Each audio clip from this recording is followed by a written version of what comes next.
Dear student, we are seeing problem set 1, question number 6, solve the following simultaneous equation. विद्यार्थी मित्रांनो, प्रश्न क्रमांक 6 दिलेली जे काही एक सामायिक समीकरण जे आहे तर ती सोडवा. त्याच्यामधला 5वा प्रश्न आपल्याला त्या ठिकाणी पाहिजे पहा. 1/2 कंसामध्ये 3x अधिक 4y अधिक 1/5 कंसामध्ये 2x वजा 3y बरोबर 1/4 5 भागिले 3x अधिक 4y वजा 2/2x वजा 3y बरोबर वजा 3/2. दिलेलं जे काही इक्वेशन जे आहे तर ते आपल्याला लिनियर इक्वेशन मध्ये त्या ठिकाणी ट्रान्सफॉर्म त्या ठिकाणी करायचे. याच्यासाठी मी काय करतोय, इक्वेशन जे आहे तर त्या इक्वेशनला नंबरिंग जे आहे तर ते नंबरिंग त्या ठिकाणी करताना असते. नंबरिंग करताना मी लिहितानाच असं लिहितोय की 1/2 into 1/3x plus 4y plus 1/2 into 1/2x minus 3y is equal to 1/4. याला काय म्हटलं मी, इक्वेशन नंबर 1 त्या ठिकाणी. आता अशा प्रकारची मांडणी मी त्या ठिकाणी पुढे आपल्याला त्या ठिकाणी सबस्टिट्यूट करायचे. तर त्याच्यासाठी आपल्याला विचार त्या ठिकाणी करायचा आहे. पुढे इक्वेशन 5 हे मात्र मी जसंच्या तसं लिहितो की 5 ब्रॅकेटमध्ये 3x plus 4y minus 2/2x minus 3y is equal to minus 3/2. याला इक्वेशन नंबर 2 त्या ठिकाणी. दिलेलं जे काही इक्वेशन जे आहे तर ते दिलेलं इक्वेशन काय करायचं आपल्याला त्या ठिकाणी लिनियर इक्वेशन मध्ये ट्रान्सफॉर्म करायचं. मग आता हे ट्रान्सफॉर्म करण्यासाठी तो आपल्याला 1/3x प्लस 4y आणि 1/2x मायनस 3y याच्याबद्दल काहीतरी व्हेरिएबल जे आहे तर ते व्हेरिएबल त्या ठिकाणी मानावं लागेल, चल त्या ठिकाणी मानावं लागेल. आता कसं मानायचं हे आपल्याला त्या ठिकाणी माहिती पाहिजेसाठी काय होते मी त्या ठिकाणी पुढे की सबस्टिट्यूटिंग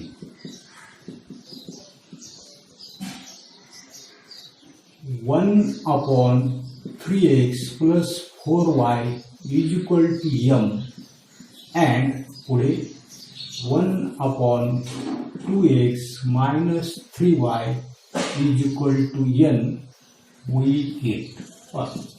अशा पद्धतीने सबस्टिट्यूशन त्या ठिकाणी करायचे आणि त्याच्यासाठी त्या सबस्टिट्यूशनसाठी मी अशा पद्धतीची मांडणी काय तर ती मांडणी इक्वेशन नंबर 1 ची त्या ठिकाणी किती आहे तर या ठिकाणी 1/2 इंटू याची व्हॅल्यू किती ठेवायची आपल्याला m plus 1 divided by 5 into 1/2x minus 3y ची ऐवजी काय ठेवायची n इज इक्वल टू 1/4. आता याचंच त्या ठिकाणी मल्टिप्लिकेशन जर आपण केलं, अंशांचा गुणाकार अंशस्थानी छेदांचा गुणाकार छेदस्थानी, अशा पद्धतीने अंशांचा गुणाकार अंशस्थानी छेदांचा गुणाकार छेदस्थानी इथे 1/4 त्या ठिकाणी जे आपल्याला त्या ठिकाणी इक्वेशन नंबर 3 त्या ठिकाणी. अशाच पद्धतीने पुढे आपल्या लक्षात येईल की 1/3x प्लस 4y याच्याऐवजी काय घ्यायचं आपल्याला m आणि त्याला कशाने मल्टिप्लाय करायचे, 5 ने त्या ठिकाणी मल्टिप्लाय करायचे म्हणजे 5. पुढे मायनस आहे, त्याच्यानंतर 1/2x मायनस 3y च्या ऐवजी आपल्याला n घ्यायचे, त्याला कशाने मल्टिप्लाय करायचे, 2 ने त्या ठिकाणी मल्टिप्लाय करायचे मायनस 3/2. Equation number 4. आता या ठिकाणी इक्वेशन 3 जे आहे तर डिनॉमिनेटरला त्या ठिकाणी 2, 5, 4 त्या ठिकाणी याचा काय करू आपण एलसीएम त्या ठिकाणी करू, लसावी त्या ठिकाणी करू. 2, 5 आणि 4 चा लसावी आपल्याला त्या ठिकाणी करायचा आहे. आता लसावी कसा काढतो हे तुम्ही त्या ठिकाणी मागील लेक्चरमध्ये त्या ठिकाणी पाहिलेलं आहे. पुन्हा एकदा पहा की 2, 5, 4 चा त्या ठिकाणी मी एलसीएम त्या ठिकाणी काढतोय. 2, 5 आणि 4 याचा काय करायचं आहे एलसीएम जो आहे तर तो एलसीएम मला त्या ठिकाणी फाइंड आउट करायचा. आता हा एलसीएम मी कसा फाइंड आउट करतोय की जे काही 2, 5, 4 नंबर त्या ठिकाणी तर सर्वांना भाग जाईल अशी संख्या त्या ठिकाणी 2 आहे. याने भागलं तर काय, त्याच्यानंतर पुढे आपल्या लक्षात येतं समजा 5 ने डिव्हाइड करू, 5 ने जर डिव्हाइड केलं तर पुन्हा किती राहील अशा पद्धतीच्या. आता काय लक्षात येतं नसते की 2 ने त्या ठिकाणी डिव्हाइड केलं इथे. आता या ठिकाणी पहा 2 into 5 10 आणि 10 into 2 इथे आलं 20 आलं, इथे आलं 20 त्या ठिकाणी. आणि म्हणून जी काही इक्वेशन जे आहे इक्वेशन 3 जे आहे पहिला एलसीएम किती आला 20 आला. आणि म्हणून इक्वेशन 3 जे आहे तर त्याला आपण काय करू 20 जे आहे तर त्या 20 त्या ठिकाणी मल्टिप्लाय केलं 20. आता 20 ने जर मल्टिप्लाय जर केलं तर पहा म्हणजे 5 ने 20 ला भागलं तरी ते किती येतात त्याची तर एन असणारे ते काही व्हेरिएबल जे आहे तर त्याचा कोएफिशियंट त्या ठिकाणी 4. इथे सुद्धा 4 आला पाहिजे. 4 येण्यासाठी पहिले इथे 2 आहे म्हणजे इथे काय करावं लागेल 2 ने त्या ठिकाणी आपल्याला मल्टिप्लाय त्या ठिकाणी करावं लागेल. इथे सुद्धा किती मल्टिप्लाय करावं लागेल आपल्याला तर त्या ठिकाणी 2 ने त्या ठिकाणी काय करावं लागेल मल्टिप्लाय त्या ठिकाणी. आता हेच मी त्या ठिकाणी लिहितोय मल्टिप्लाय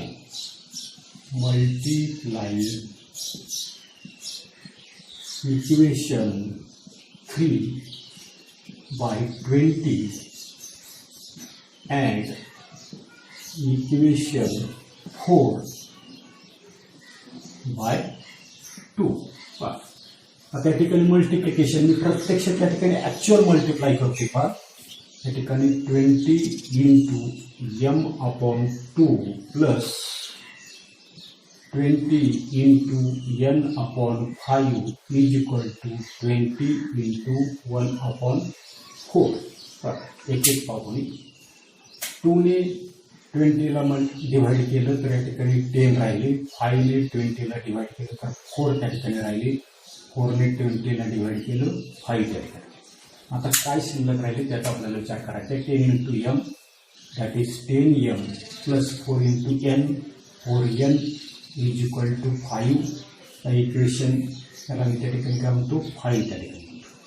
अशा पद्धतीने इक्वेशन 4 जे आहे तर त्याला सुद्धा काय करायचे 2 ने मल्टिप्लाय करायचं. आता डायरेक्ट मल्टिप्लाय करू शकता आपण 5m into 2 किती 10m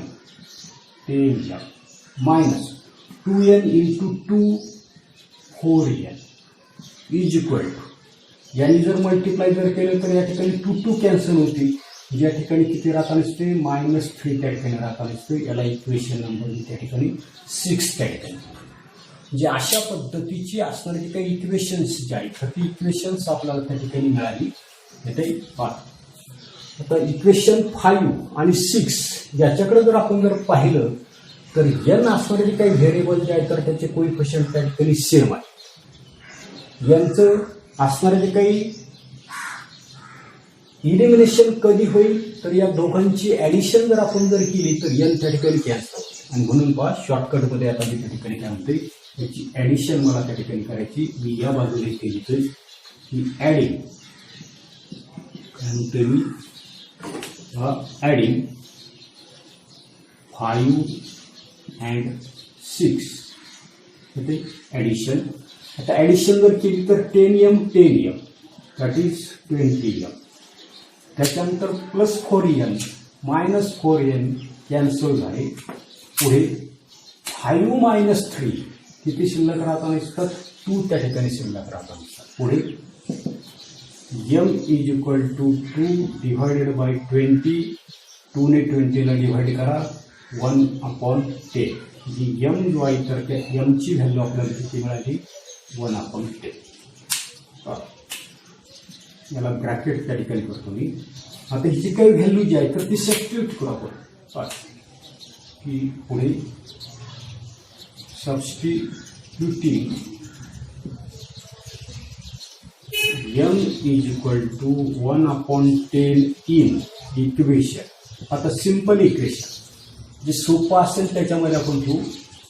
फॉर एक्झाम्पल 5 मध्ये ठेवून पाहू आपण 5 मध्ये जर त्या ठिकाणी जर ठेवून तर पहा काय होते की 10 इन m ची व्हॅल्यू किती ठेवायची आपल्याला 1/10 plus 4n is equal to 5 अशी m ची व्हॅल्यू त्या ठिकाणी ठेवली आपण. 10 कॅन्सल झाला मग काय शिल्लक राहते की 4n is equal to 5. Therefore, n is equal to 5/4. काय व्हॅल्यू आली त्या ठिकाणी यांची या ठिकाणी काहीतरी रॉंग आपलं त्या ठिकाणी होते चुकते. काय चुकते पहा नेमकं काय होते 10 गेलं म्हणजे इथे 1 रिमेन राहिला, एक शिल्लक त्या ठिकाणी राहिलं, plus 4n is equal to 5. 1 जो आहे तर त्या 1चं ट्रान्सफर त्या ठिकाणी करा, म्हणजे त्या ठिकाणी 4n is equal to 5 minus 1, therefore 4n is equal to 4, therefore n is equal to 4 divided by 4, 1, n is equal to 1. यांच्या व्हॅल्यूला मी त्या ठिकाणी ब्रॅकेट करतोय. एम आणि एमच्या व्हॅल्यू आपल्याला त्या ठिकाणी मिळाल्या. या व्हॅल्यू काय करायच्यात, रिसबस्टिट्यूट करायच्यात, पुन्हा त्या ठिकाणी ठेवून द्यायच्यात. पहा पुढे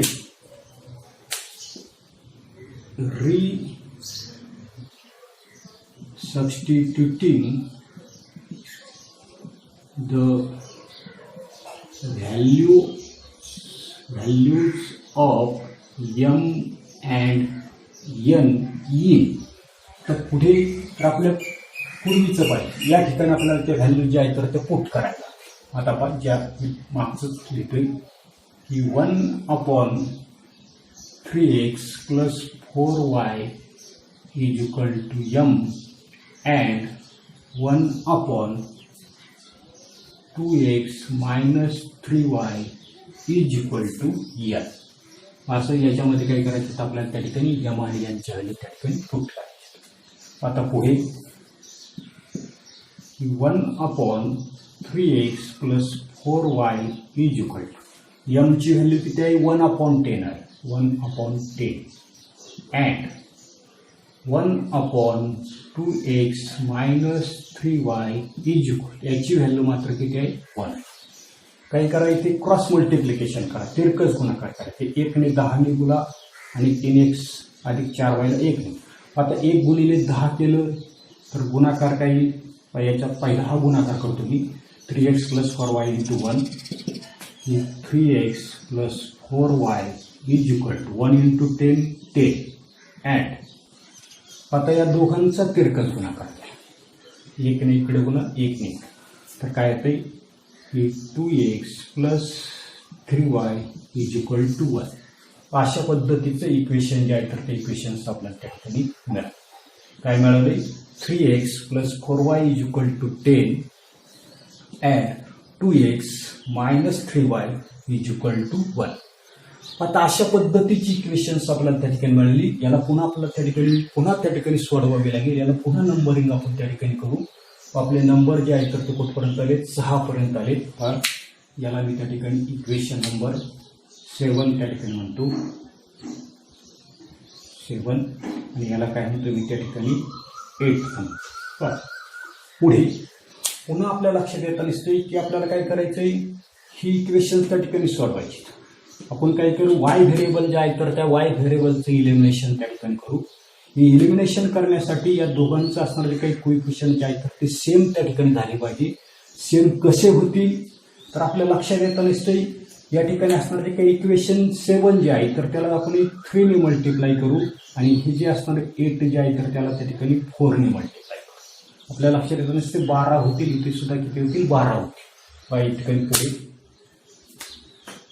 multiplying equation 7 by 3 and equation 8 by 4. अशा पद्धतीने मल्टिप्लिकेशन केलं तर काय मिळेल. आता पुढे मल्टिप्लिकेशन केलं तर मी इथे लिहितो पहा. तर या ठिकाणी 3 ने मल्टिप्लाय करा, डायरेक्ट मल्टिप्लाय करा. 3x into 3 that is 9x plus 4y into 3 पुन्हा किती आले 12y is equal to 10 into 3 that is 30. Equation number याला मी त्या ठिकाणी काय म्हणतोय 8 झाले, 9 त्या ठिकाणी. पुढे 2x ला 4 ने मल्टिप्लाय जर केलं तर किती आता दिसतात 8x मायनस पुढे 12y is equal to 1 into 4 4. याला इक्वेशन नंबर काय म्हटलं मी 10 त्या ठिकाणी येते. आता पुढे आपल्या लक्षात येणार नसते y असताना जे काही व्हेरिएबल जे आहे तर याचे कोइफिशियंट त्या ठिकाणी सेम आहे. त्याचं इलिमिनेशन कधी होईल तर 9 आणि 10 ची ॲडिशन आपण त्या ठिकाणी जर केली तर त्याचं काय आपण दिसतं इलिमिनेशन त्या ठिकाणी होईल. इथे बाजूने लिहितो मी ॲडिंग 9 and 10 याची ॲडिशन केली तर 9x 8x किती 17x, त्याच्यानंतर plus 12y minus 12y cancel झाले. त्याच्यानंतर 30 plus 4 that is 34. Therefore x is equal to 34 divided by 17. 17 ने 34 ला डिवाइड केलं तर 2 त्या ठिकाणी मिळाली. या ठिकाणी x इज इक्वल टू किती व्हॅल्यू मिळाली, x ची व्हॅल्यू आपल्याला त्या ठिकाणी 2 त्या ठिकाणी मिळाली. x ची व्हॅल्यू आपल्याला 2 मिळाली. पुढे सबस्टिट्यूटिंग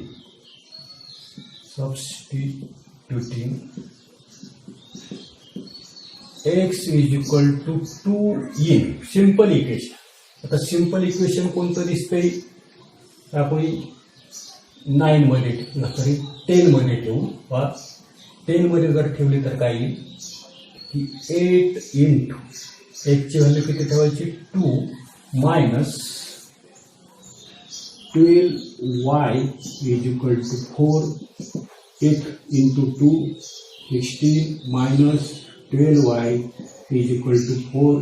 4 ला मी या बाजूला आणतो पहा 16 प्लस आहे, या बाजूला आणले minus is equal to minus आहे, इकडे लिहिले तर त्या ठिकाणी ते प्लस झाले 13. आता 16 मधून 4 गेले किती राहिले 12 is equal to 12y that is y is equal to 12 divided by 12 is equal to 1 that is y is equal to 1. या ठिकाणी y ची व्हॅल्यू किती आली त्या ठिकाणी 1 आली. x ची व्हॅल्यू 2 y ची व्हॅल्यू किती आली 1 त्या ठिकाणी. तर final answer x is equal to 2 and y is equal to 1 is the solution of the given simultaneous equation. काय सांगता येईल की x बरोबर 2 आणि y बरोबर 1 ही दिलेली जे काही एक सामायिक समीकरण आहे तर त्यांची त्या ठिकाणी ती उकल त्या ठिकाणी असतात. येते अशा पद्धतीने आपल्याला हे इक्वेशन जे आहे तर ते इक्वेशन त्या ठिकाणी सॉल्व्ह करता येईल. आता पुढे पेज नंबर 11 वर प्रॉब्लेम सेट 1 मधला क्वेश्चन नंबर 7 आहे. Solve the following word problems. खाली दिलेले जे काही शाब्दिक उदाहरणं जे आहेत तर ते शाब्दिक उदाहरणं आपल्याला त्या ठिकाणी सोडवायची. पहिलं the sum of the 2 digit number and the number obtain by interchanging the digit is 140. एक 2 अंकी संख्या आणि त्या 2 अंकी संख्येचे असणारे काही अंक जे आहेत तर त्या अंकांची आदला बदल करून येणारे जे काही सम जे आहेत तर ती सम म्हणजे त्याची असणारी काही बेरीज जी आहे तर ती बेरीज केलेली आपल्याला 143. पुढे आपल्याला सांगितलंय if the digit at the unit place is 3 more than the digit at the 10th place find the original number. कसे की सर्वसाधारणपणे या ठिकाणी आपल्याला लक्षात येताना दिसतंय की 10th प्लेस म्हणजे दशक स्थानी असणारा जो काही अंक जो आहे तर तो अंक कसा आहे एकक स्थानी असणारा जो काही अंक जे आहे तर त्या अंकापेक्षा 3 ने त्या ठिकाणी जास्त आहे. तर काय सांगितलंय फाइंड द ओरिजिनल नंबर म्हणजे मूळचा असणारा जो काही अंक जो आहे तर तो अंक त्या ठिकाणी आपल्याला करायचा. इथे आता 2 अंकी असणारी काही संख्या जी आहे उदाहरणार्थ मी या ठिकाणी 23 त्या ठिकाणी. आता या 2 अंकी संख्या ज्या आहेत तर याच्यामध्ये हा युनिट प्लेसचा त्या ठिकाणी असणारा जो काही डिजिट हा जो आहे तर आपल्याला लक्षात येताना दिसतंय की 10th प्लेस जे आहे तर त्या 10th प्लेसचा त्या ठिकाणी अंक कोणताही असणारा जो काही 2 डिजिट्स नंबर कसा फॉर्म होता नसते पहा. तर या ठिकाणी आपल्याला लक्षात येताना दिसतंय युनिट प्लेस जे आहे तर त्या युनिट प्लेसचा त्या ठिकाणी काही केलेलं आहे नंबर जो आहे तर तो नंबर त्या ठिकाणी.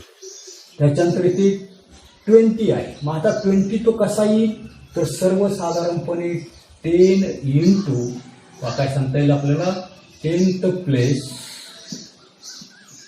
नंबर. ज्याला 10ने काय करायचंय, या ठिकाणी असताना तो काही 10th प्लेसला असताना तो काही नंबर जो आहे तर त्या नंबरने त्या ठिकाणी गुणायचं. म्हणजे 10 इंटू, आता 10th प्लेसला कोणता नंबर त्या ठिकाणी आहे तर 2 आणि युनिट प्लेसला किती आहे 3. जे त्या ठिकाणी किती येतात 20 प्लस 3 दॅट इज 23. म्हणजे कोणत्याही 2 अंकी संख्या जर असेल तर ती 2 अंकी संख्या कशा पद्धतीने त्या ठिकाणी तयार होताना दिसते हे आपल्याला त्या ठिकाणी लक्षात आलं पाहिजे. की सर्वसाधारणपणे 10 into 10th place number plus unit place number अशा पद्धतीने त्या ठिकाणी होते. ते आपल्याला त्याचा वापर जो आहे तो वापर आहे. आता पुढे सोल्युशन. आता असणारी काही 2 अंकी संख्या जी आहे 2 डिजिट्स नंबर त्या ठिकाणी आहे. याच्यामध्ये आपल्याला युनिट प्लेस आणि 10th प्लेसचा असणारा जो काही नंबर जो आहे तर तो नंबर त्या ठिकाणी ॲश्युम करावा लागेल, मानावा त्या ठिकाणी लागेल. पहा काय लिहिता येईल की let the digit at unit place be x. ज्या ठिकाणी एकक स्थानी असणारा जो काही अंक जो आहे तो अंक किती मानला आपण x मानला. and the digit at 10th place काय सांगितले at the 10th place by. एकक स्थानी असणारा जो काय अंक जो आहे तर तो आपण x मानला आणि 10th प्लेस म्हणजे दशक स्थानी असणारा जो काय अंक जो आहे तो किती मानला आपण त्या ठिकाणी y. याच्यावरून आपल्याला ओरिजिनल नंबर कोणती असणारी जी काही 2 अंकी संख्या जी आहे तर ती कशी लिहिता येईल पहा. The original number therefore the original number. तर ओरिजिनल नंबर आपण कसा लिहितो फॉर्म्युला तुम्ही त्या ठिकाणी लक्षात ठेवा की 10 इंटू काय लिहिते मी त्या ठिकाणी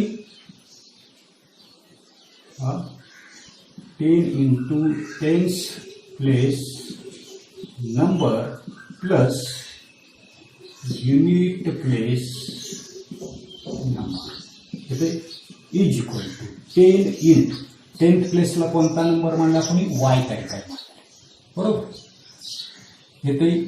आणि म्हणून पुढे युनिट प्लेसला कोणता मानलेला एक्स आणि म्हणून तो असणार काही ओरिजिनल नंबर जो आहे तर तो ओरिजिनल नंबर काय असणार आपला 10y प्लस एक्स येते. पुढे त्याच्यानंतर पाहू पुढे काय सांगितलंय the number obtain by interchanging the digits. म्हणजे या ठिकाणी दशक स्थानचा अंक जो आहे तर तो एकक स्थानचा मानायचा आहे, एकक स्थानचा अंक जो आहे तर तो दशक स्थानचा अंक त्या ठिकाणी मानायचा. मग असं जर आपण जर केलं तर पहा पुढे आपल्याला काय होते द नंबर शॉर्टकट मध्ये मी लिहितो पहा नंबर बाय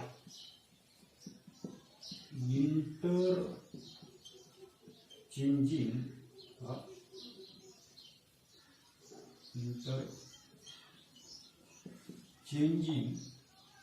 द डिजिट्स. अंक जे आहे तर त्या अंकांची काय केली आदला बदल जर केली तर काय इथेच लक्षात ठेवा की 10th जो 10th प्लेसला आहे तर तो युनिट प्लेसला घ्यायचा. म्हणजे आता 10th प्लेसचा किती मानला आता वाय तर त्याच्याऐवजी काय असणार तो एक्स असणार आणि युनिट प्लेसला जो एक्स मानलाय तर त्याच्याऐवजी काय करायचं आपल्याला एक्स मानलाय तर आता वाय घ्यायचं आहे. म्हणजे अशा पद्धतीने आपल्याला तो the number obtain by interchanging the digits अंकांची आदला बदल केली. अंकांची आदला बदल करायची म्हणजे एकक स्थानचा दशक स्थानचा म्हणायचा आणि दशक स्थानचा एकक स्थानचा असणारा जो काय अंक जो आहे तर तो अंक त्या ठिकाणी मानायचा. ठीक आहे. आता पुढे अशा पद्धतीने आपल्याला मिळालं. आता गिव्हन कंडिशन जे आहे तर त्या गिव्हन कंडिशनचा आपल्याला विचार जो आहे तर तो विचार त्या ठिकाणी काय सांगितलेले पुढे इक्वेशन जे आहे तर त्या इक्वेशनचा आपल्याला विचार करायचा आहे की from the given first condition. आता उदाहरण जे आहे तर त्या उदाहरणामध्ये पहिली आठ त्या ठिकाणी लक्षात ठेवायची काय सांगितले पहा the sum of the 2 digits number and the number obtained by interchanging the digit is 140. साधं त्या ठिकाणी आहे 2 डिजिट्स जे आहे तर त्या 2 डिजिट्स नंबर आपल्याकडे 2 डिजिट्स नंबर त्या ठिकाणी आहे. इथे शॉर्टकट मध्ये मी त्या ठिकाणी लिहिते की 2 डिजिट्स नंबर, बरोबर. या ठिकाणी 2 डिजिट्स नंबर आहे. अजून पुढे काय सांगितले, the number obtain by interchanging the digits. पुढे लिहिते मी शॉर्टकटमध्ये, number obtained by interchanging the digits, बरोबर. तर ती किती दिलेली, 143. किती दिलेली, 143. म्हणजे 2 डिजिट्स नंबर आणि number obtain by interchanging the digits याची असणारी काही सम जी आहे तर ती किती दिली आपल्याला, 143 त्या ठिकाणी. आता पहा, 2 डिजिट्स नंबर आपल्याकडे आहे, किती आहे, 10y plus x plus number obtain by interchanging the digits हे आपल्याकडे त्या ठिकाणी आहे. हा किती दिले आपल्याला, 10x plus y, 10x plus y आणि याची असणारी काही सम जे आहे तर ते सम किती दिले आपल्याला, 143. याच्यावरून आपल्याला त्या ठिकाणी लिनियर इक्वेशन्स त्या ठिकाणी बनवायचे. पहा, बनवताना कसं बनवते मी, x plus 10x plus 10y plus y is equal to 140. x एकत्र केले, y एकत्र केले, याची ॲडिशन आपल्याला त्या ठिकाणी करायची. ती झाली 11x plus 11y is equal to 143. याला इक्वेशन काय म्हटलं मी त्या ठिकाणी, 2 त्या ठिकाणी म्हटलं. येते याला इक्वेशन काय म्हटलं मी, 2 त्या ठिकाणी. आता सेकंड कंडिशन जी आहे तर त्या सेकंड कंडिशनचा विचार करायचा आहे. पहा, from the given second condition, इथे आता सेकंड कंडिशन जी आहे तर तिचा विचार करायचा. सेकंड कंडिशन काय सांगितले, if the digit at the unit place. आता digit at the unit place, unit प्लेसला कोणता आहे आपला, एक्स त्या ठिकाणी. कसा आहे digit at the unit place, 3 more. आता 3 मोर म्हणजे काय म्हणणार आहे आपण त्या ठिकाणी, 3 प्लस, असं मी म्हणतो 3 मोर. कसा आहे, than the digit at the 10th place. 10th प्लेसला कोणता डिजिट आहे तर आपला त्या ठिकाणी वाय आहे. पुन्हा एकदा लक्षात ठेवा की digit at the unit place is कसा आहे, 3 more than the 10th place. म्हणजे एकक स्थानचा असणारा जो काय अंक जो आहे तर तो अंक कसा आहे, दशक स्थानच्या अंकापेक्षा 3ने त्या ठिकाणी मोठा त्या ठिकाणी. अशा पद्धतीने त्या ठिकाणी आपण असणारे काही इक्वेशन जे आहे तर ते इक्वेशन त्या ठिकाणी. आता हेच इक्वेशन आपल्याला त्या ठिकाणी असं लिहिता येईल, x minus y is equal to 3, equation number 2. आता पुढे, आता या ठिकाणी आपल्या लक्षात येतं नसते, इक्वेशन 1 आणि 2 याची वाय व्हेरिएबल जर आपण त्या ठिकाणी पाहिले तर याचा कोइफिशियंट 11 आहे, याचा मात्र त्या ठिकाणी 11 नाही. आणि म्हणून आता पुढे या ठिकाणी आपल्याला काय करता येईल तर या ठिकाणी याचा असणारा जो काही वाय व्हेरिएबल जो आहे तर त्याचा कोइफिशियंट त्या ठिकाणी आपल्याला 11 त्या ठिकाणी आणायचं. याला काय करावं लागेल, 11 जे आहे तर त्या 11 त्या ठिकाणी मल्टिप्लाय त्या ठिकाणी करावं. याला काय करतो त्या ठिकाणी 11 जे आहे तर त्या 11 त्या ठिकाणी मल्टिप्लाय करतो. पुढे काय लिहितो मी, मल्टिप्लाय इक्वेशन 2 बाय 11. आता 11ने जर याला मल्टिप्लाय केलं तर काय येईल, डायरेक्ट मल्टिप्लाय करा, 11 into x, 11x minus 11 into y, 11y is equal to किती, 33. याला इक्वेशन नंबर मी त्या ठिकाणी 3 त्या ठिकाणी. आता तर सर्वसाधारणपणे इक्वेशन फर्स्ट आणि इक्वेशन थर्ड याचा जर विचार जर केला तर ॲडिशन जर आपण जर केली तर काय होईल, वाय व्हेरिएबल जे आहे तर त्या वाय व्हेरिएबलचं काय होईल तर त्या ठिकाणी इलिमिनेशन होईल, तो त्या ठिकाणी पावेल. आणि म्हणून मी पुढे लिहिताना लिहितो पहा की adding equation 1 and 3 we get. आता काय गेट होते, काय मिळते त्या ठिकाणी 11x plus 11y is equal to 143 equation number 1 आहे आणि 3 काय आले आपलं 11x minus 11y is equal to 33 हे इक्वेशन नंबर आपलं 3. याचे काय करायचं आपल्याला ॲडिशन त्या ठिकाणी करायचं. आता ॲडिशन केल्यानंतर या ठिकाणी 11y plus 11y minus 11y cancel झाली. 11x that is 22x is equal to 3 plus 3 6 4 plus 3 7 आणि 1. तर या ठिकाणी अशा पद्धतीचं आपल्याला त्या ठिकाणी मिळालं. याच्यानंतर पुढे आपल्याला या ठिकाणी ही जी काही ॲडिशन जी आहे तर ती ॲडिशन जर आपण जर केली तर पहा काय होतं नेमकं. आता पुढे x is equal to 176 divided by 22. 22चा table तुमचा पाठ असेल, पाठ असेल 22 8 176 बरोबर. 8चा भाग आपण असतो. x is equal to 8. पाठ पुढे substituting x is equal to 8 in. आता सिंपल इक्वेशन कोणतं दिसते तर सिंपल इक्वेशन आपलं मी सेकंड कॅटेगरी इन सेकंड म्हणतो मी. एक्सची व्हॅल्यू किती ठेवायची या ठिकाणी आपल्याला 8 minus y is equal to 3 that is. आता याला इकडे घेतो आणि वायला या बाजूला नेतो. 8 minus 3 is equal to y therefore y is equal to 5. वायची व्हॅल्यू किती मिळाली आपल्याला त्या ठिकाणी 5 त्या ठिकाणी मिळाली. बरं आपल्याला काढायला काय सांगितलं ओरिजिनल नंबर. हा जो ओरिजिनल नंबर जो आहे तो आपल्याकडे त्या ठिकाणी त्या ठिकाणी द ओरिजिनल नंबर. आपला ओरिजिनल नंबर काय आहे 10y plus x. 10y plus x 10 into वायची व्हॅल्यू किती आली 5 आणि एक्सची व्हॅल्यू किती आली आपल्या या ठिकाणी 8 त्या ठिकाणी आली. 50 प्लस 8 दॅट इज 58. म्हणजे तो ओरिजिनल नंबर जो आहे तर तो ओरिजिनल नंबर आपला त्या ठिकाणी किती असणार आहे 58 त्या ठिकाणी असणार. अशा पद्धतीनं हा जो काही वर्ड प्रॉब्लेम जो आहे तर तो वर्ड प्रॉब्लेम आपला त्या ठिकाणी सोडवता येईल. थँक्स.